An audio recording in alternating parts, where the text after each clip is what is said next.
जय हिंद। स्वागत है आप सभी का आपके अपने यूट्यूब चैनल अमृत एकेडमी पे। हम लोग अपना सीटेट पेपर 2 के लिए मैथ और साइंस की प्रिपरेशन कर रहे हैं। आज उसी सीरीज़ में आपका नेक्स्ट क्लास है जिसका कि क्लास नंबर 16 है। अभी तक हम लोगों ने 15 लेक्चर अपने कंप्लीट कर लिए हैं, ठीक है ना। आज आपका साइंस का 16th नंबर का लेक्चर है जिसमें हम लोग आज चर्चा करेंगे धातु और अधातु पर, मेटल और नॉन मेटल पे, ठीक है ना।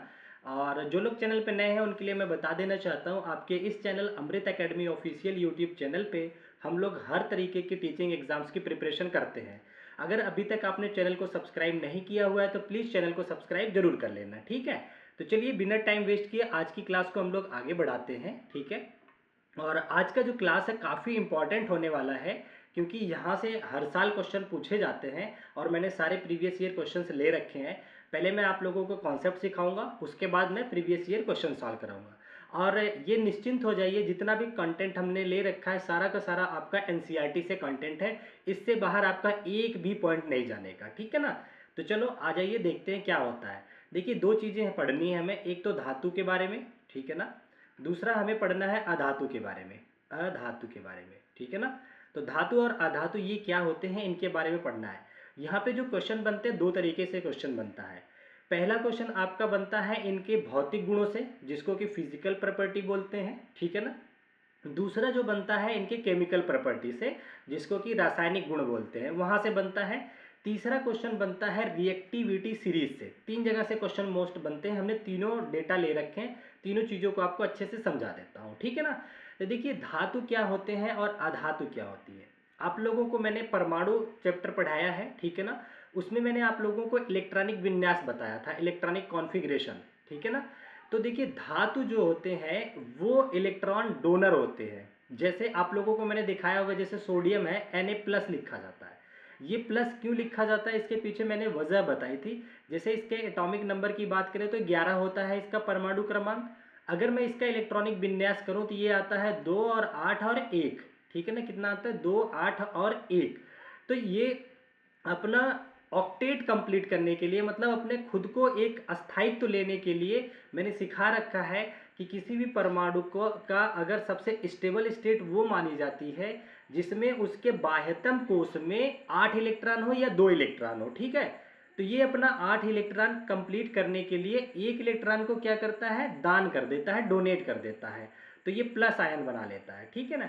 तो जितनी भी दुनिया की धातुएं हैं ना, वो ये इनका नेचर होता है कि वो इलेक्ट्रॉनों का त्याग कर देते हैं। इलेक्ट्रॉनों का त्याग करके धनायन बनाने की प्रवृत्ति रखते हैं, तो उन्हें ही हम लोग धातु कहते हैं, ठीक है ना। इसका जस्ट अपोजिट होता है अधातु। धातु समझ गए क्या होते हैं, वह एलिमेंट जो इलेक्ट्रॉनों को दान करके धनायन बनाते हैं उन्हें धातु बोलते हैं, यानी कि मेटल बोलते हैं, ठीक है ना। ये समझ गए आप लोग, ठीक है ना। मेटल बोलते हैं। अब होता आप बात आ जाती है आपकी अधातु। अधातुएं क्या होती हैं या जिसको नॉन मेटल बोलते हैं। तो देखिए ऐसे एलिमेंट जो दूसरों से इलेक्ट्रॉन ग्रहण करके ऋणायन बनाते हैं उन्हें हम लोग अधातुएं बोलते हैं, ठीक है ना। जैसे आपका हो गया एल्यूमिनियम, क्लोरीन मान लेते हैं, रुक जाओ। जैसे आपके पास है क्लोरीन, क्लोरीन Cl हो गया, इसका एटॉमिक नंबर होता है 17। अगर आप 17 का कॉन्फ़िगरेशन करेंगे इलेक्ट्रॉनिक तो 2, 8 और 7 ये हो गया। अब अगर ये अपना स्टेबल स्टेट पाना चाहता है तो ये कहेगा कि हमारे आउटर मोस्ट में 8 इलेक्ट्रॉन हो जाए, तो ये कहेगा किसी से एक उधार ले लेता हूँ। जब ये एक उधार ले लेगा तो ये Cl- बना लेता है, क्लोरीन का माइनस बना देता है, ठीक है ना। तो अब देखिए इसने क्या किया, एक इलेक्ट्रॉन ग्रहण कर लिया, तो इसका नेचर कैसा हो गया, इलेक्ट्रॉनों को ग्रहण करने का नेचर हो गया। तो ऐसी ही जो नेचर को दिखाते हैं, जो इलेक्ट्रॉनों को ग्रहण करने का नेचर दिखाते हैं, वो अधातु की कैटेगरी में आते हैं, ठीक है ना। अब देखिए मेटल हो गया, नॉन मेटल, एक आता है मेटोलाइट, जहां से आपके सीटेट में क्वेश्चन नहीं बनता है। थोड़ा सा जान लीजिए, जिसमें धातु और अधातु दोनों के गुण पाए जाते हैं उन्हें बोला जाता है उपधातु, यानी कि मेटोलाइट बोला जाता है, ठीक है ना। अब देखिए पीरियाडिक टेबल में इनका एक विशेष स्थान होता है। वो चीज़ें जब मैं पीरियाडिक टेबल पढ़ाऊंगा तो उसमें बताऊंगा कि किस साइड मेटल रहते हैं, किस ब्लॉक में नॉन मेटल रहते हैं, ठीक है। तो पहली प्रॉपर्टी आप समझ गए, धातुएं क्या करती हैं, इलेक्ट्रॉनों का त्याग करती हैं। अधातुएं क्या करती हैं, इलेक्ट्रॉनों का ग्रहण करती हैं। तो पहला प्रॉपर्टी आप लोगों को आई थिंक समझ में आ गया होगा सबको, ठीक है ना। चलो अब मैं आप लोगों को इनके भौतिक गुणों के, देखिए यहाँ पे कंटेंट जो है इंग्लिश में भले लिखा हुआ है, मैं आप लोगों को हिंदी में भी समझाऊंगा, ठीक है। देखिए सबसे पहले हम बात करेंगे, ये हो गया आपका धातु, क्या हो गया, ये धातु हो गया, ये अधातु हो गया, अधातु, ठीक है ना।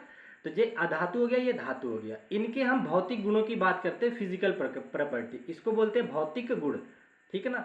भौतिक गुण क्या होता है, भौतिक गुण होते हैं जो बाह्य रूप से दिख जाए, उन्हें हम लोग भौतिक गुण बोलते हैं, ठीक है ना। अच्छा, देखिए पहला गुण की बात करें, पहली प्रॉपर्टी, पहली भौतिक गुण क्या है, धातु की और अधातु की। तो देखिए कंडक्टर ऑफ इलेक्ट्रिसिटी, जितनी भी धातुएं होती हैं दुनिया की, सब क्या होती हैं, विद्युत का सुचालक होती है। कंडक्टर का मतलब होता है सुचालक, इलेक्ट्रिसिटी का मतलब होता है विद्युत। तो धातुएं क्या होती हैं, विद्युत का सुचालक होती हैं, यस। तो धातुएं याद रखोगे, धातुएं विद्युत का सुचालक होती हैं।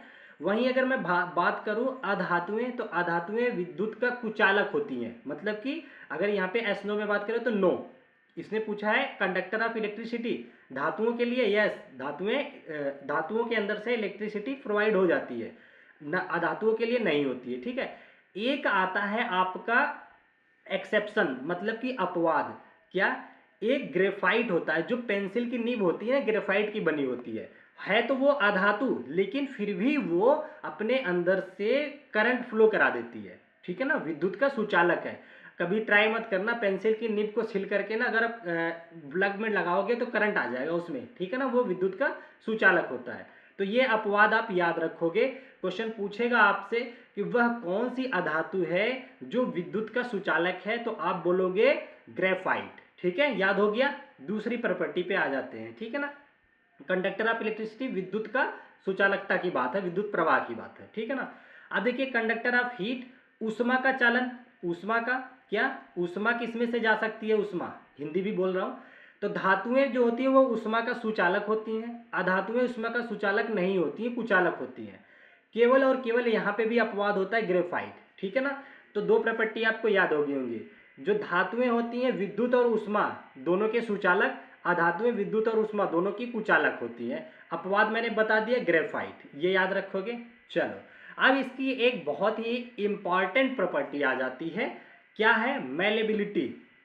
मेलेबल का क्या मतलब होता है, मेलेबल का मतलब होता है अगर किसी धातु को हथौड़े से पीट पीट करके पतली चादर में बना दिया जाए, ठीक है ना, क्या बना दिया है, जैसे आप लोगों ने देखा होगा जिसमें रोटी लपेटी जाती है, फॉइल, फॉइल पेपर देखा होगा। तो जो फॉइल पेपर हो गया, या आप लोग देखा होगा वो सिल्वर की उसमें बर्फी होती है जिसपे सिल्वर का कवर लगा होता है। तो वो कवर कैसे बनाए जाते हैं, धातुओं को पीट पीट कर चौड़ा चादर बना दिया जाता है। तो ये जो पीट करके चादर बनाने का गुण होता है, इसी को बोला जाता है मेलेबल। मतलब इसकी हिंदी होती है आघात वर्धनीय, क्या होता है, आघात, आघात वर्धनीयता, वर्धनीयता, याद रखोगे, लिखने में थोड़ा दिक्कत है, कोई नहीं, याद रखना। क्या होता है, आघात वर्धनीय होते हैं। कौन आघात वर्धनीय होते हैं, आपके जो धातुएं होती है, ठीक है ना। तो आई थिंक ये समझ गए। तो धातुओं को पीट करके चादर बनाया जा सकता है, बिल्कुल यस, ये एस की कैटेगरी में आपका आ जाएगा। अब वहीं अगर अधातुओं की बात करी तो वो भंगुर प्रकृति की होती है, तो यहाँ पे तो को नो हो जाएगा। तो ये दे आर ब्रिटल, ब्रिटल का मतलब होता है ये, जैसे मान लो प्लास्टिक हो गया, प्लास्टिक को अगर आप जोर से एक हथौड़ा मारोगे ना तो फूट फूट कर टुकड़ों में टूट जाता है, कांच हो गया टूट हो जाता है, टूट जाता है, ठीक है ना। तो जो अधातुएं होती है वो पीटने पर क्या होती हैं, बिखर जाती हैं, टूट जाती हैं, तो उसी को बोला जाता है ब्रिटल होती है, ठीक है ना। तो ये समझ गए। तो ये आघात वर्धनी नहीं होती है। धातुएं क्या होती हैं, आघात वर्धनी होती है, मतलब कि उन्हें पीट के चादर बना सकते हैं, अधातुओं को नहीं बना सकते, ठीक है, वेरी नाइस। उसके बाद एक आती है प्रॉपर्टी आपकी ductile property, can be drawn out into wire. Ductile का मतलब होता है तन्यता, क्या, तन्यता, तन्यता का गुण, तन्यता समझते होंगे। तन्यता का मतलब होता है जिसको तान करके तार बनाया जा सके, वायर बना सके, ठीक है ना। तो जो धातुएं होती हैं उन्हें हम लोग खींच करके वायर के फॉर्म में बना सकते हैं, ठीक है ना। तो ये यस, तो धातुओं के अंदर क्या पाया जाता है, तन्यता का गुण पाया जाता है, डक्टाइल होते हैं वो नेचर में, ठीक है ना। तो उन्हें खींच करके वायर बना सकते हैं। वहीं पे एक आ जाता है आपका अधातुएं, इन्हें आप खींच करके वायर नहीं बना सकते, इनके अंदर डक्टिलिटी प्रॉपर्टी नहीं होती है, ठीक है ना। ये इनको जब खींचोगे तो ये टूट जाती है, समझ गए? तो धातुओं को पीट करके चादर बनाया जा सकता है, खींच करके वायर बनाया जा सकता है, अधातुओं को नहीं बनाया जा सकता। अच्छा, एक आता है लस्टर प्रॉपर्टी। लस्टर का मतलब होता है इनकी अपनी खुद की एक चमक होती है, जैसे सोना हो गया, चांदी हो गया, आयरन हो गया। आप देखते होगे ना, बाहर से अगर पॉलिश कर दो, पेंट वेंट लगा दो ना, तो खूब अच्छी सी चमक आ जाती है। ठीक ठीक है ना, लोहे की खिड़कियां वगैरह देखते होंगे आप। तो जो धातुएं होती हैं उनके अंदर लस्टर प्रॉपर्टी पाई जाती है, मतलब एक धात्विक चमक होती है। ये लिख सकते हैं आप लोग, क्या? धात्विक चमक। ठीक है ना, तो धातुओं के अंदर अपनी खुद की एक चमक होती है। देखो लिखा हो ना, has shiny surface when polished. जैसे इसको पेंट वेंट कर दो तो चमक आ जाती है। लेकिन जो अधातुएं होती है ना, उनके अंदर ये गुण नहीं होता है। उनके अंदर पॉलिश वगैरह लगाओगे तब भी वो डल होती है, उनकी सरफेस बहुत डल होता है। ठीक है ना, तो ये याद रखोगे। अगला प्रॉपर्टी जो होती है सोनरस प्रॉपर्टी। सोनरस का मतलब होता है ध्वनि निकलना। ध्वनि, ध्वनि का मतलब है जैसे आपके घर में अगर लोहे का दरवाजा है, उसको ऐसे करके टन मारोगे ना तो टन से आवाज आती है ना।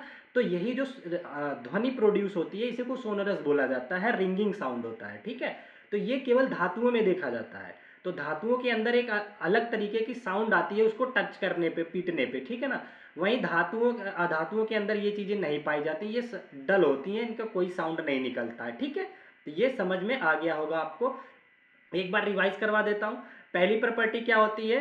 धातुएं इलेक्ट्रॉनों का त्याग करती हैं, अधातुएं ग्रहण करती हैं। दूसरा, धातुओं से विद्युत धारा प्रवाहित होती है, अधातुओं से नहीं होती है। धातुओं से ऊष्मा प्रवाहित होती है, अधातुओं से नहीं होती है। और अपवाद याद रखना था सब। ठीक है ना।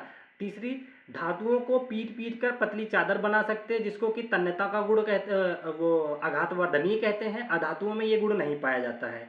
धातुओं में तन्यता का गुण यानी कि डक्टिलिटी पाई जाती है, मतलब कि उसके खींच करके तार बना सकते हैं, अधातु में नहीं बना सकते हैं। ठीक है ना। धातुओं की एक अपनी खुद की अच्छी चमक होती है, पॉलिश करने पे वो चमकने लगते हैं, लस्टरस प्रॉपर्टी बोलते हैं। यह प्रॉपर्टी अधातु में नहीं पाई जाती है। धातुओं में सोनरस का गुण पाया जाए, मतलब उनको पीटने पर एक अच्छी सी साउंड निकलती है, अधातुओं में नहीं निकलती है। रिवीजन हो गया। चलो, समझ गए आप लोग। फिजिकल प्रॉपर्टी ये रहे, इतने भौतिक गुण हो गए। अब हम लोग इसके केमिकल प्रॉपर्टी की बात कर लेते हैं, रासायनिक गुणों की बात कर लेते हैं। क्वेश्चन आपसे रासायनिक गुणों से भी पूछा जाता है। ठीक है ना, तो ये आपको आना चाहिए। तो देखिए, इधर है मेटल, मतलब कि धातु। ठीक है ना, जो लोग हिंदी में पढ़ रहे हैं, इधर आपका अधातु। ठीक है ना, अधातु, नॉन मेटल। ठीक है ना। देखिए, metal form basic oxide. Basic oxide का मतलब क्या है? अगर कोई मेटल है, धातु है, इसका मैं ऑक्सीजन से क्रिया करा दूं तो ये क्षार मेटल ऑक्साइड बनाता है। एम फॉर मेटल को दर्शा रहा है। ठीक है ना। तो धातुएं क्या करती हैं? ऑक्सीजन से रिएक्शन करके मेटल का ऑक्साइड बनाती हैं। बात समझिए आगे। वो उसका नेचर कैसा होता है? बेसिक होता है, मतलब क्षारीय प्रवृत्ति का होता है। तो याद रखना, धातुएं क्षारीय प्रकृति की ऑक्साइड बनाती हैं ऑक्सीजन से क्रिया करके। वहीं अगर मैं बात करूं नॉन मेटल की, form acidic nature oxide, neutral oxide. ये क्या कर सकते हैं? जो बेस प्रकृति के होते हैं, सॉरी नॉन मेटल होते हैं, नॉन मेटल होते हैं, इनका अगर ऑक्सीजन से रिएक्शन आप कराओगे ना, तो ये जो मेटल का ऑक्साइड, ये अधातु का ऑक्साइड तो बनाएंगे बिल्कुल न्यूट्रल तरीके का। ठीक है ना, न्यूट्रल तरीके का। और वो नेचर में कैसा होगा? अम्लीय होगा। ये याद रखना। क्वेश्चन में आपको दे, अभी क्वेश्चन कराऊंगा तो कंफर्म हो जाएगा। उसमें दे देगा कि कोई एम धातु है, एम पदार्थ है, जो कि ऑक्सीजन से क्रिया करके अम्लीय प्रवृत्ति का ऑक्साइड बनाया है, तो वो क्या हो सकता है? तो आपको अधातु चेक करना है, वो अधातु होगा। ठीक है ना, समझ गए? Very nice. अगली property, metal replace hydrogen from acids and form salt. मतलब जो धातुएं होती हैं, अगर कोई मेटल है, ये मान लो किसी अम्ल से क्रिया करता है, अम्ल से क्रिया करके एक तो सॉल्ट बनाता है। क्या बनाता है? आपका सॉल्ट बना देता है, और साथ में हाइड्रोजन गैस निकलता है। और हाइड्रोजन गैस का परीक्षण कैसे होता है? जब ये रिएक्शन होती है ना, धातु को अम्ल के साथ क्रिया कराते हैं, तो एक तो सॉल्ट बनेगा, कोई नमक जैसी चीज बनेगी। ठीक है ना, साथ में ऑक्सीजन, सॉरी हाइड्रोजन गैस निकलेगी। इस हाइड्रोजन गैस का पता लगता है कि इसके पास जलती हुई मोमबत्ती लेके जाओगे ना, तो पॉपअप साउंड निकालता है, पॉपअप साउंड, पट पट करता है। ठीक है ना, तो ये साउंड निकलता है, तो पता चल जाता है कि हाइड्रोजन गैस रिलीज हो रही है। ठीक है, तो दूसरा प्रॉपर्टी क्या याद रखोगे? कि धातुएं अम्ल से क्रिया करके धातु का सॉल्ट बनाती हैं, मतलब लवण बनाती हैं, और साथ ही साथ हाइड्रोजन का गैस निकालती हैं। हाइड्रोजन गैस का परीक्षण होता है कैसे? आप कहोगे कि उसके पास जलती मोमबत्ती ले जाओगे तो पॉपअप साउंड आता है। वेरी नाइस, समझ रहे हो सब लोग। अगला देखो, जब जो नॉन मेटल होते हैं, अधातु होती हैं, do not replace hydrogen from acid. इनको जब, वैसे ये डायरेक्ट याद रखो कि अधातुएं जो हैं एसिड के साथ रिएक्शन ही नहीं करती हैं। अगर रिएक्शन करती तो हाइड्रोजन गैस प्रोड्यूस करती, बट ये रिएक्शन ही नहीं करती हैं, ये याद रख लो, ठीक है ना। क्योंकि ये कह रहा है ना कि डू नॉट रिप्लेस हाइड्रोजन, तो इसका ये मतलब सीधा से कह रहा है। वैसे ये याद भी रखा जाता है कि जो अधातुएं होती हैं अम्लों के साथ अभिक्रिया नहीं करती हैं। धातुएं अम्लों के साथ अभिक्रिया करके हाइड्रोजन गैस और नमक बनाती है, सॉल्ट बनाती है, ठीक है। दो प्रॉपर्टी समझ में आ गई। तीसरी प्रॉपर्टी जान लेते हैं। कह रहा है with hydrogen few metal form hydrides which are electrovalent, ठीक है ना। तो ये चीजें तो हाइड्राइड बनाते हैं, इलेक्ट्रोवैलेंट होते हैं। इसमें कह रहा है with hydrogen non metal form many stable hydrides which are covalent है। तो ये चीजें याद रखने की तो जरूरत नहीं है। अगला जो आपको याद रखना है, वाटर के साथ रिएक्शन करके, ठीक है ना। तो इसमें है कि नहीं, metal are electropositive in character. तो जो धातुएं होती है वो इलेक्ट्रोपॉजिटिव होती हैं, इलेक्ट्रॉन का त्याग करती हैं। अधातुएं क्या होती है? इलेक्ट्रोनेगेटिव होती है, इलेक्ट्रॉन का ग्रहण करती हैं। ये मैंने पहले बता दिया। एक मैं अपनी तरफ से और आपको बता देता हूं कि जो धातुएं होती है, जो मेटल होते हैं, ये वाटर से रिएक्शन कर लेती हैं। वाटर से रिएक्शन करके हाइड्राइड बनाती हैं, ठीक है ना। हाइड्राइड ये बनाती हैं, हाइड्राइड बनाती हैं। वहीं आपसे पूछेगा कि क्या अधातु जो होती है ये वाटर से रिएक्शन करती है, तो आप कहोगे बिल्कुल नहीं। तो अधातुएं क्या करती हैं? अधातुएं आपकी वाटर से, जल से क्रिया नहीं करती है। तो अधातुएं ना तो एसिड से क्रिया करती हैं, ना ही जल से क्रिया करती है। यह बात आपको याद रखना है, ठीक है ना। तो ये चीजें कुछ बेसिक प्रॉपर्टी है केमिकल, वो मैंने बता दिया। अब मैं जो कुछ और प्रॉपर्टीज आती रहेंगी क्वेश्चन के माध्यम से, उनको भी डिटेल में बता दूंगा, ठीक है। आई होप चीजें समझ में आ गई। समझ में आ गई तो प्लीज चैनल को सब्सक्राइब करके जाना और लाइक कमेंट जरूर करना। अब आगे बढ़ चलते हैं। एक बहुत ही इंपॉर्टेंट टॉपिक आता है, रिएक्टिविटी सीरीज। ये इतना इंपॉर्टेंट है इस चैप्टर में, तो इसकी इंपॉर्टेंस है ही है। साथ ही साथ जब मैं आप लोगों को रिएक्शन, केमिकल रिएक्शंस पढ़ाऊंगा, तो उसमें एक टाइप आता है विस्थापन अभिक्रिया, डिस्प्लेसमेंट रिएक्शन। वहां पे भी इसका बहुत ज्यादा इंपॉर्टेंट होता है, ठीक है ना। तो रिएक्टिविटी सीरीज आपको याद रहनी चाहिए। देखो रिएक्टिविटी सीरीज क्या होता है वो मैं बताता हूं। इस सीरीज, ये एक ऐसा कुछ एलिमेंट्स को लेकर की एक सीरीज तैयार की जाती है, जिसमें सबसे ऊपर जो एलिमेंट आता है वो हाई रिएक्टिव होता है, मतलब वो किसी के साथ अभिक्रिया बहुत जल्दी कर लेता है। जो सबसे नीचे होता है वो लो रिएक्टिव होता है, ठीक है ना। तो अगर पीरियाडिक टेबल की बात करें, रिएक्टिविटी सीरीज में सबसे ज्यादा रिएक्शन अगर कोई करता है तो वो होता है आपका पोटेशियम। उसके बाद आपका आ जाता है सोडियम। अगर इसका जानना हो ना तो एक चीज जान लो, सोडियम और पोटेशियम दो ऐसी चीजें हैं जिनको मैं आप ना खुली हवा में नहीं रख सकते। जैसे जैसे ही खुली हवा में लेके आओगे ना, वो आग पकड़ लेता है। तो इसलिए इन्हें केरोसिन ऑयल में, मिट्टी के तेल में रखा जाता है। केरोसिन ऑयल में रखा जाता है। यहाँ से डायरेक्ट क्वेश्चन पूछा जाता है, वो कौन सी धातुएं हैं जिनको कि केरोसिन में डुबा करके रखा जाता है, तो वो आपका पोटेशियम और सोडियम होते हैं, ठीक है ना। अच्छा एक सेकंड, थोड़ा सा एक दो प्रॉपर्टी और इसमें रह रही है जो मुझे अभी याद आ रही है, वो मैं बता देता हूं। कि यहाँ पे देखो, जो धातुएं होती है ना, ये ठोस होती हैं। ये ठोस होती हैं। क्या होती हैं? ये धातुएं। धातु जो होती है ज्यादातर ठोस अवस्था में पाई जाती है। इसका एक अपवाद होता है जिसको कि Hg बोलते हैं, मरकरी, ठीक है ना। Hg, पारा जिसको हिंदी में आप बोलते हो, पारा। ये एक ऐसी धातु है जो कि द्रव अवस्था में पाई जाती है, ये याद रखना, ठीक है ना। और अधातु में एक याद रख लो, ब्रोमीन। ब्रोमीन एक ऐसी अधातु है जो द्रव में पाई जाती है, ये बात याद रखना। ये इसमें नहीं लिखा हुआ था, मैंने आपको बता दिया। आपसे क्वेश्चन पूछेगा वह कौन सी धातु है जो द्रव अवस्था में पाई जाती है, तो बताओ क्या बोलोगे आप लोग? Hg, मरकरी, पारा, ठीक है ना। ज्यादातर धातुएं तो ठोस होती हैं, ये बात समझ गए।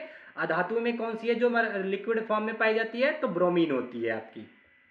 ये समझ में आ गया। चलो अब हम पढ़ रहे थे रिएक्टिविटी सीरीज। हिंदी इसकी होती है अभिक्रियाशीलता। तो सबसे अधिक अभिक्रियाशील कौन होता है? पोटेशियम। उससे थोड़ा सा कम सोडियम। उससे और थोड़ा सा कम कैल्शियम। उससे और कम मैग्नीशियम। उससे और कम एल्यूमिनियम। फिर carbon, zinc, iron, tin, lead, hydrogen, ठीक है ना। हाइड्रोजन, फिर उसके बाद आपका आ जाता है सबसे लास्ट में यहाँ कॉपर, सिल्वर और गोल्ड। देखो गोल्ड जो होती है नॉन रिएक्टिव होती है, इसीलिए कहा जाता है कि जमीन के अंदर जो सोना होता है ना एकदम शुद्ध रूप में पाया जाता है, उसके साथ कुछ ज़्यादा इम्प्योरिटीज़ नहीं रहती है। ये जब मैं आप लोगों को और चैप्टर पढ़ाऊंगा तो वहाँ बताऊंगा, ठीक है ना। क्यों नहीं कोई चीज़ जुड़ पाता, क्योंकि ये बहुत कम रिएक्टिव होता है, ठीक है ना, इसीलिए। और सिल्वर हो गया आपका, ये भी कम रिएक्टिव होता है। तो ये चीज़ें समझ गए। कई बार आप लोग देखते होंगे ना, जो ऑपरेशन करके कुछ चीज़ें इम्प्लांट की जाती है बॉडी में, तो इसलिए महंगी धातुएं लगाई जाती हैं जो नॉन रिएक्टिव हों, किसी से अभिक्रिया ना कर पाए, ठीक है। तो ये आपको रिएक्टिविटी सीरीज कैसे भी करके रट लेना है, स्क्रीनशॉट लेना हो तो ले सकते हैं। सबसे ज़्यादा high reactive potassium, sodium, calcium. Zinc क्या होता है, बीच में आता है, उस जिंक से नीचे आयरन होता है, ये याद रखना। अगर चाहो तो इसकी एक ट्रिक होती है, ये ट्रिक अगर आप याद कर पाओ तो इसमें बोलता है please stop calling me a careless zebra. क्या, please stop calling me a careless zebra.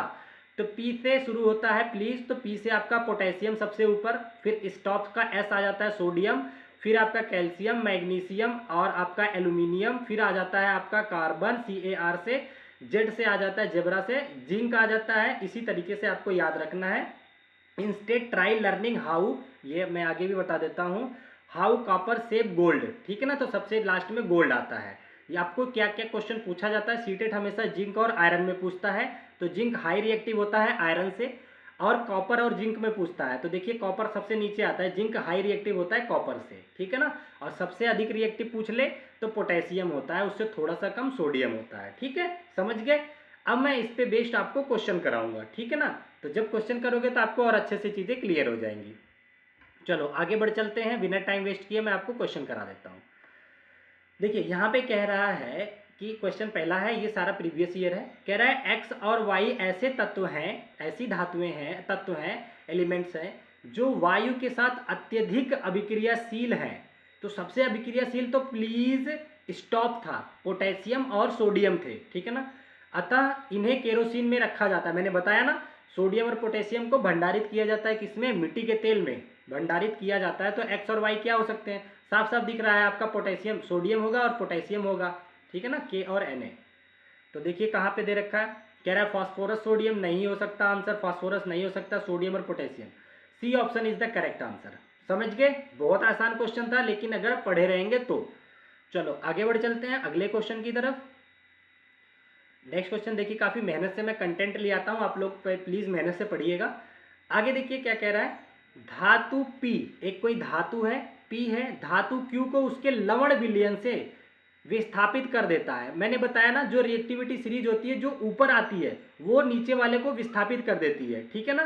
तो ये पूछ रहा है P जो है Q को विस्थापित कर देता है, इसका मतलब P जो है हाई रिएक्टिव है Q से, ठीक है ना, कर देती है, परंतु R को उसके लवण से विलयन से विस्थापित नहीं करने योग्य है।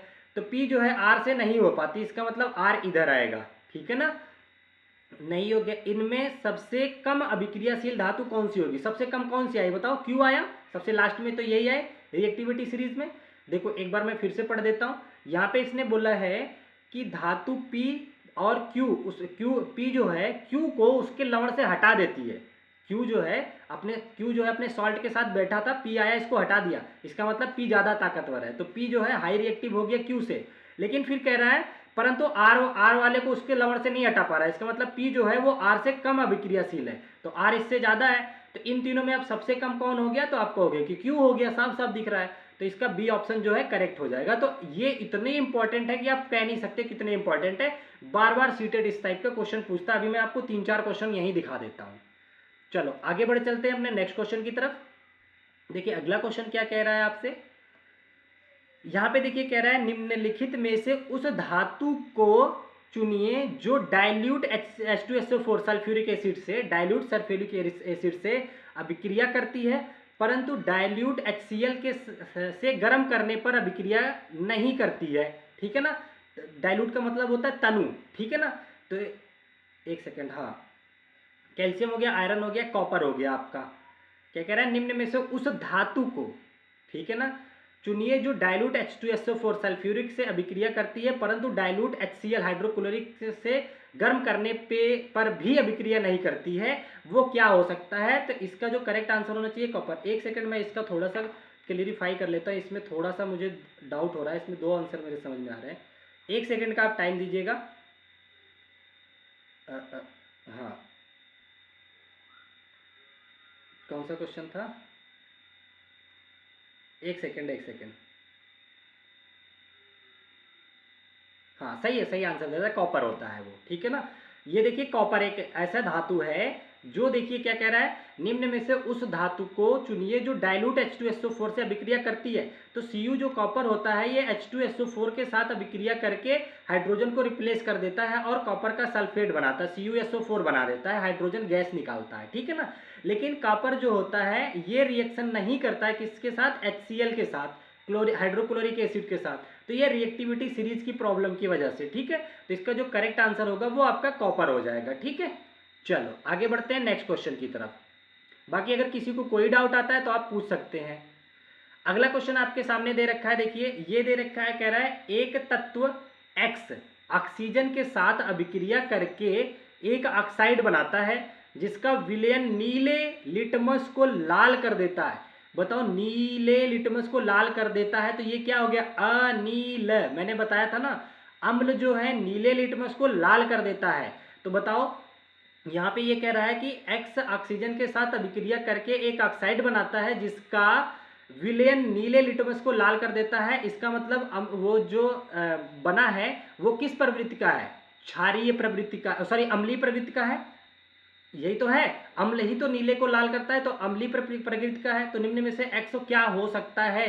तो बताओ, मैंने अभी बताया रासायनिक गुणों में कि जो अधातुएं होती हैं वो ऑक्सीजन से अभिक्रिया करके कौन सा, किस टाइप का सॉल्ट बनाती हैं? बताओ, ऑक्सीजन से क्रिया करके ऑक्साइड बनाती है जिसका कि नेचर कैसा होता है, अम्लीय होता है। तो ये यही तो कह रहा है अम्लीय नेचर का होता है। तो इसका मतलब X क्या होना चाहिए, अधातु होनी चाहिए, ठीक है ना। सोडियम हो ही नहीं सकता क्योंकि सोडियम एक धातु है, इलेक्ट्रॉन त्यागती है, हीलियम न्यूट्रल होता है, और कॉपर भी एक धातु की लिस्ट में आता है। आपका आंसर जो आ जाएगा सल्फर आ जाएगा, यही एक क्या है, अधातु है, ठीक है ना। बात समझ में आ गई। मैंने आपको अभी भी सिखाया है कि जितनी भी अधातुएं होती हैं जब वो ऑक्सीजन से रिएक्शन कर लेती हैं, किससे, ऑक्सीजन से रिएक्शन करती हैं, अगर जो ऑक्साइड बना वो अम्लीय प्रवृत्ति का बना, अम्लीय का बना, तभी तो ये बोल रहा है, देखिए कि क्या कहता है, नीले लिटमस को लाल करता है, तो अम्ल करता है, तो अम्लीय प्रवृत्ति का बना। तो इसका मतलब जो X है वो क्या है, अधातु है। तो अधातु यहाँ पे क्या है, सल्फर है, क्योंकि सोडियम धातु होती है, कॉपर धातु होती है, हीलियम जो होता है अक्रिय गैसें होती हैं। तो एक ही बचा आपका, ठीक है ना।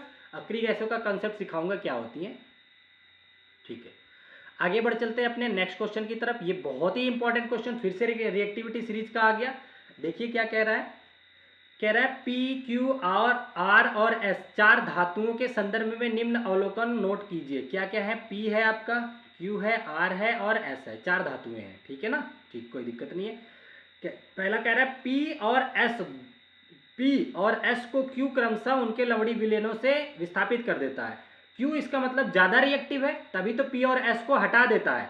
इसका मतलब Q जो है ग्रेटर आएगा रिएक्टिविटी सीरीज में किससे, P और S से, ठीक है। अगला क्या कह रहा है, S और R को P क्रमशः उनके लवणी विलयनों से विस्थापित कर देता है। तो P जो है S और R से रिएक्टिव है, तो P जो है ज्यादा हाईएस्ट रिएक्टिव है S और R से, ठीक है ना। यहां तक समझ गए। अगली बात क्या कह रहा है उसको समझते हैं। कह रहा है कि केवल R को S उसके लवणी विलयन से विस्थापित करता है, S जो है केवल R को हटा पाता है। इसका मतलब ये S जो है केवल R से हाई रिएक्टिव है। तो Q सबसे रिएक्टिव, उसके बाद P आता है, फिर उसके बाद S आता है, फिर R आता है। R केवल S को हटा पा रहा है। क्वेश्चन को ध्यान से पढ़ेंगे तभी समझ पाएंगे, ठीक है ना। तो आगे क्या पूछ रहा है, which is the second most reactive metal, दूसरा सबसे अधिक रिएक्टिव कौन है? तो बताओ, सबसे ज्यादा वाला पहला तो Q हो गया, दूसरा P आ गया, तो आपका जो करेक्ट आंसर होगा वो P हो जाएगा, ठीक है ना। तो A is the correct option, P आपका करेक्ट आंसर बन जाएगा। समझ गए? आई होप चीजें समझ पा रहे होंगे। चलो आगे बढ़ चलते हैं। अगला क्वेश्चन देखिए, बहुत ही इंपॉर्टेंट क्वेश्चन है, बहुत ध्यान से इसको पढ़ना है, ऐसे क्वेश्चन पूछे जाते हैं आपसे, ठीक है ना। देखिए ये क्वेश्चन में क्या कह रहा है आपसे। पहला कह रहा है, एक अधातु जो दो रूपों में पाई जाती है, एक ऐसा अधातु जो दो रूपों में पाया जाता है, तो वो अधातु आपका कार्बन होता है। कार्बन के कई अपर रूप होते हैं, वो डायमंड भी पाया जाता है, ग्रेफाइट भी पाया जाता है, बकफ्लोरीन भी पाया जाता है, कई तरीके से पाया जाता है। तो ए जो है मिलान होगा 3 के साथ, तो ए 3 से यहाँ है, यहाँ कट गया आंसर, ये कट गया आंसर 2, या तो आंसर ए होगा या तो डी होगा, ठीक है ना। चलो आगे बढ़ते हैं। एक अधातु जो कमरे के ताप पर द्रव होती है, अभी मैंने सिखाया ऐसी अधातु जो द्रव अवस्था में पाई जाए वो आपकी ब्रोमीन होती है, ठीक है। यही अगर धातु होती तो पारा हो जाता, धातु होता तो क्या होता, पारा हो जाता है, तो ब्रोमीन होगा। तो सेकंड का मिलान जो होगा बी से, ये ब्रोमीन से हो जाएगा। तो बी 4 कहाँ मिल रहा है, बी यहाँ पे 4, ये भी ऑप्शन कट गया, केवल डी ऑप्शन आपका करेक्ट आंसर हो गया, ठीक है ना। तो सी आपका 5 से मिलेगा। देखिए क्या कह रहा है, एक धातु जो पीतल तथा कांसे का घटक है तो वो कॉपर होता है, ये आप समझ रहे होंगे। आगे क्या कह रहा है, एक अधातु जो जल को रोगाणु मुक्त करने में प्रयुक्त होता है। एक चीज ये भी याद रखना, जो आपका क्लोरीन होती है ना, क्लोरीन, कई बार आप देखते होंगे गाँव में कुएं वगैरह में क्लोरीन का छिड़काव किया जाता है, इससे क्या होता है, पानी की शुद्धता बढ़ाई जाती है। कई बार जनरल क्वेश्चन में भी ये पूछ लिया जाता है, तो ये याद रखोगे कि क्लोरीन होता है जो क्या करता है, जल की शुद्धता बढ़ाता है या रोगाणु से मुक्त करता है, ठीक है ना। ये भी एक बचा हुआ, इसको भी देख लो। कह रहा है एक धातु जो विद्युत लेपन में प्रयुक्त होती है, इलेक्ट्रोप्लेटिंग में जो यूज होती है वो आपका जिंक होता है, तो इसका मिलान यहाँ जिंक पे हो जाएगा। तो आई थिंक ये अच्छे से समझ पाए होंगे, ठीक है ना। समझ रहे हो ना आप लोग, कमेंट कर दिया करो, टाइम नहीं रहा करे तो एक रेड हार्ट ही टाइप कर दिया करो, इतना तो कर सकते हो। चलो आगे बढ़े चलते हैं। फिर से एक देखिए रिएक्टिविटी सीरीज से क्वेश्चन आ गया। कह रहा है धातु ए धातु बी को उसके लवड़ी विलयन से विस्थापित करती है, इसका मतलब ए ज्यादा रिएक्टिव है बी से, यही तो कह रहा है। ए धातु बी को उसके लवड़ी विलयन से हटा देता है, किंतु सी को उसके लवड़ी विलयन से विस्थापित नहीं कर पाती है, इसका मतलब सी जो है यहाँ पे आएगा, सी जो है ए से भी रिएक्टिव ज्यादा है, नहीं कर पाती है। कह रहा है धातु डी को उसके विलयन से विस्थापित कर पाती है, बी जो है डी को कर पाती है, तो बी जो है डी से ज्यादा मजबूत है। कह रहा है निम्न में से कौन सा क्रम धातुओं की क्रियाशीलता को दर्शाता है, तो सबसे पहला सी आएगा, फिर ए आएगा, फिर बी आएगा, फिर डी आएगा, ऐसा ऑप्शन आपको ढूंढना है, जरा ढूंढो। सबसे पहला सी तो यहाँ है नहीं, ये कट गया, ये कट गया, यहाँ है, सी के बाद ए के बाद बी, ए के बाद बी, ये वाला सी ऑप्शन यही करेक्ट हो गया। यहाँ तो देखिए ए के बाद डी आ गया, ये कट गया, तो सी इज द करेक्ट आंसर। तो रिएक्टिविटी सीरीज बहुत इंपॉर्टेंट है, यहाँ ABCD भी दे रखा है, कई बार डायरेक्ट एलिमेंट का नाम भी दे देगा, तो वो प्लीज वाला याद रखना, please stop calling me zebra, ठीक है ना। ये हो गया। अच्छा आगे बढ़ चलते हैं, अगला क्वेश्चन क्या कह रहा है, देखिए फिर से आ गया। कह रहा है एक तत्व एक्स है, एक तत्व है जो एक्स है, ऑक्सीजन के साथ अभिक्रिया करके एक ऑक्साइड बनाता है, ठीक है। एक्स है जो ऑक्सीजन के साथ क्रिया करके ऑक्साइड बनाया। अब हमें अगर ऑक्साइड की प्रकृति पता चल जाए तो हम बता देंगे एक्स क्या है, जिसका विलयन लाल लिटमस को नीला कर देता है। बताओ, बेलन, याद है, बेलन, बेलन मतलब बेस, लाल लिटमस को नीला कर देता है, इसका मतलब ये जो ऑक्साइड बना है ये कैसा है, बोलो बोलो। बेलन मतलब क्षारीय प्रवृत्ति का है, क्षारीय प्रवृत्ति का है, ठीक है ना। तो क्षारीय प्रवृत्ति कौन बनाता है, धातुएं क्षारीय प्रवृत्ति की ऑक्साइड बनाती है, अभी मैंने रटवाया है ना। ऑक्सीजन से धातु क्रिया करके ऑक्साइड जो बनाती है वो क्षारीय प्रवृत्ति का बनाती है। तो निम्न में से एक्स हो सकता है, तो एक्स क्या होगा, एक धातु होगा। तो सल्फर क्या एक धातु होती है, नहीं, सल्फर तो अधातु में आता है। क्या कार्बन धातु होता है, नहीं होता है। आपका नाइट्रोजन धातु होता है, नहीं होता है। तो मैग्नीशियम एक धातु है, मैग्नीशियम Mg, ये 12 होता है, 2 इलेक्ट्रॉन त्यागने की प्रवृत्ति होती है, 2 8 10, ये 2 आता है, 2 इलेक्ट्रॉन त्याग करके Mg+2 बनाता है, तो ये एक धातु का गुण है, तो बी इसका करेक्ट आंसर आ जाएगा। तो याद हो गया ना, धातुएं ऑक्सीजन से क्रिया करके क्या बनाती हैं, ऑक्साइड तो बनाती हैं, लेकिन उनका कैसा ऑक्साइड बनाती हैं, क्षारीय प्रवृत्ति का, ठीक है ना। तो एक बार इसका आंसर मैं और वेरीफाई कर लेता हूँ, क्योंकि आप लोग ये क्वेश्चन जो है रिकॉर्ड होता है, आप लोग लाइव नहीं होते, अदरवाइज सामने से भी क्लियरिफिकेशन हो जाता है। हाँ बिल्कुल सही है, तो मैग्नीशियम होगा, ठीक है ना। चलो अच्छा बताओ जरा, अधातुएं जो होती हैं वो ऑक्सीजन से क्रिया करके किस नेचर का बनाती हैं, तो आप कहोगे कि सर अम्लीय नेचर का होता है, ठीक है। ये क्या क्वेश्चन है, एक और देख लेते हैं। कह रहा है निम्न की पहचान करिए। कह रहा है एक अधात्विक स्नेहक, एक जो है अधात्विक स्नेहक है, एक धातु जो जल से अभिक्रिया नहीं करती किंतु भाप से अभिक्रिया करती है, तो वो क्या हो सकती है, नीचे ऑप्शन तो दे रखे। अच्छा अच्छा अच्छा, ये चीज़ है। अच्छा देखिए, पहला कह रहा है कि एक अधात्विक स्नेहक है, अधात्विक स्नेहक कौन हो सकता है, तो ऑप्शन से चेक करते हैं। स्नेहक का मतलब होता है जैसे जिस पे रखने के बाद स्लिप करे चीजें, तो कार्बन नहीं होता है, तो कार्बन वाला ऑप्शन कट गया। फास्फोरस होता है, स्नेहक का काम करता है। या तो आंसर ए होगा या फिर डी होगा। अगला क्या कह रहा है नेचर? अगला नेचर कह रहा है एक धातु जो जल से अभिक्रिया नहीं करती है, धातु है लेकिन जल से अभिक्रिया नहीं करती किंतु भाप से करती है। देखिए कुछ ऐसी धातुएं मेटल हैं जो H2O के डायरेक्ट नहीं करती है, उनके मॉडिफाइड रूप से करती है। कोई उनके भाप से करेगा, कोई उनके डाइल्यूट से करेगा, इस तरीके से, ठीक है ना। तो ये कह रहा है एक धातु जो जल से अभिक्रिया नहीं करती किंतु भाप से करती है, तो वो जिंक धातु होती है, Zn होती है, ठीक है ना। तो यहाँ पे आ जाते हैं हम लोग। यहाँ पे देखिए जिंक दे रखा है, यहाँ पे क्या दे रखा है? कॉपर। तो ये कट गया, ये ए ऑप्शन आपका करेक्ट आंसर हो गया, ठीक है ना। कह रहा है एक अधातु जो पटाखों में प्रयुक्त होती है, चौथा, तो चौथा पटाखों में सल्फर डाला जाता है, तो ये भी आपको याद हो गया। ये तीसरा देख लीजिए, एक धातु जो बेकिंग पाउडर में क्या मिलाया जाता है? सोडियम मिलाया जाता है, ठीक है ना। तो ये चीज़ें आपको याद रहनी चाहिए थोड़ी बहुत। आगे बढ़ चलते हैं नेक्स्ट क्वेश्चन की तरफ। इसमें देखते हैं क्या कह रहा है। यहाँ पे देखिए आपसे कह रहा है जिंक इज, अच्छा निम्न में से सही कथन चुनना है। कह रहा है जिंक एल्युमिनियम से अधिक सक्रिय है।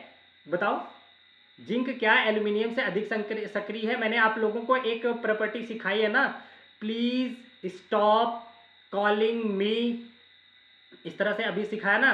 फास्फोरस, सल्फर, कैल्शियम, हाँ कैल्शियम, इस तरह से आता है। तो कह रहा है जिंक एल्युमिनियम से अधिक सक्रिय है और कॉपर सल्फेट, इसमें सही कथन पूछा तो ये गलत है। जिंक जो होता है, एल्युमिनियम ऊपर आता है, जिंक नीचे आता है, Zn यहाँ कहीं आता है। रिएक्टिविटी सीरीज याद कर लेना, रट लेना। Zn बीच में आता है, आपका जो एल्युमिनियम होता है वो ऊपर ही कहीं मिलता है, ठीक है ना। अगला कह रहा है कॉपर फेरस, कॉपर जो है Cu फेरस सल्फेट से विलयन से आयरन को विस्थापित कर सकता है। बिल्कुल, कॉपर जो होता है आयरन से अधिक रिएक्टिव होता है। मैं एक बार रिएक्टिविटी सीरीज आपको फिर से दिखा देता हूँ।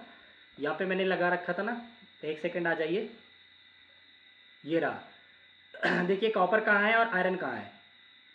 देखिए कॉपर यहाँ एकदम लास्ट में है, आयरन कहाँ है आपका? आयरन आपका यहाँ पे है। तो आयरन ज़्यादा रिएक्टिव होगा कॉपर से, तो देखते हैं आयरन ऊपर होना, आयरन जो है कॉपर वाले को कॉपर से विस्थापित कर देगा। चेक करते हैं जरा इसका आंसर। यहाँ तक हो गया, यहाँ तक हो गया, अरे रे रे, ये है। तो कॉपर फेरस सल्फेट विलयन से आयरन को विस्थापित कर सकता है? नहीं, आयरन कॉपर को करेगा विस्थापित, ये तो गलत हो जाएगा, वरना निम्न में से सही कथन चुनना है, तो ये गलत है। रिएक्टिविटी सीरीज अगर आपको याद है तो। अगला कह रहा है आयरन जो है, आयरन कॉपर सल्फेट विलयन से कॉपर को विस्थापित कर सकता है। आयरन कॉपर सल्फेट विलयन से कॉपर को विस्थापित कर सकता है, परंतु एल्यूमिनियम सल्फेट से एल्यूमिनियम को विस्थापित नहीं कर सकता है। एल्यूमिनियम देखिए कहाँ पे है, तो एक सेकंड मैं यहाँ पे फ़ोन में ही खोल लेता हूँ अपना रिएक्टिविटी सीरीज को, ठीक है ना। एक सेकंड रुकिएगा।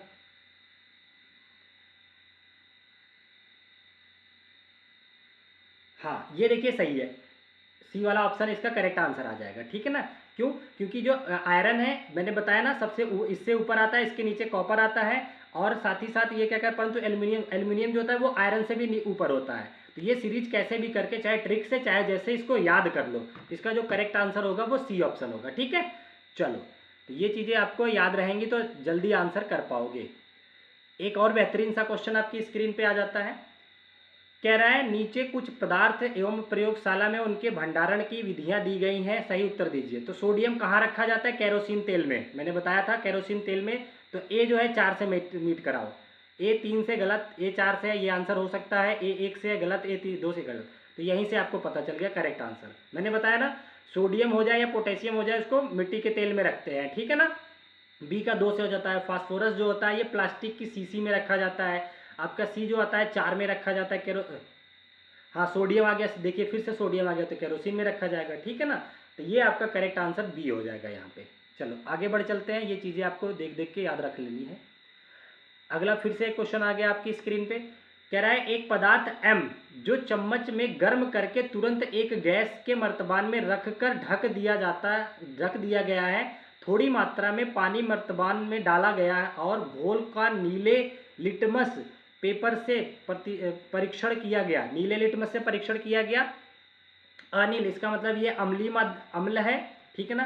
कागज का रंग लाल हो गया। अम्ल क्या करता है? नीले लिटमस को लाल कर देता है। तो पदार्थ क्या होगा बताओ? जल में क्या होता है? ऑक्सीजन होता है। तो पदार्थ किस नेचर का होगा, अधातु को होगा, तभी तो वो ऑक्साइड बना करके क्या अम्लीय नेचर दे रहा है, ठीक है ना। तो जो ये जो होगा M हमारा अधातु होना चाहिए।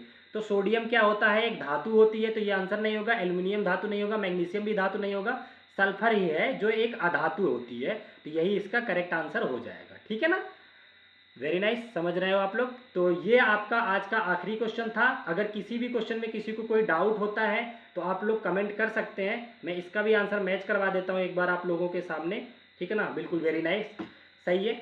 तो आज की क्लास यहीं तक हम लोग रखेंगे। आई होप चीज़ें आप लोगों को पसंद आ रही होंगी। इसी तरीके से मैं अब कल परसों से आप लोगों के सब्जेक्ट पेडागोजी और साथ में CDP भी स्टार्ट हो गई है, तो प्लीज़ चैनल को सब्सक्राइब जरूर कर लेना। एक एक चीज़ों को मैं सब डिटेल में करा दूंगा, आपको कहीं पे भी जाने की कोई ज़रूरत नहीं है, ठीक है ना।